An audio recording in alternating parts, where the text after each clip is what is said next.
Hi friends, रोजची भाजीची पंचायत. तर आज आपण पाहूयात पाटवड्या. प्रथम गॅसवरती कढई ठेवून त्यामध्ये तेल जिरेची फोडणी घालूयात.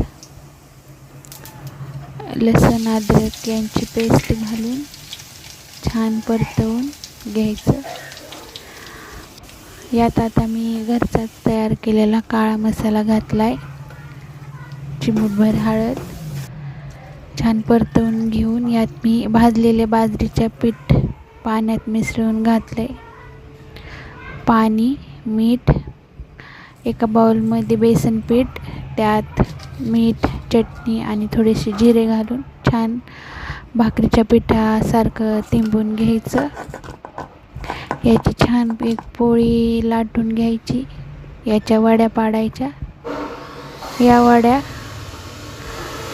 केलेल्या रश्श्यामध्ये उकळी आली की सोडून द्यायच्या. आवडीनुसार मीठ घालून छान चवदार आमटी, पाटवड्याची आमटी तयार होते.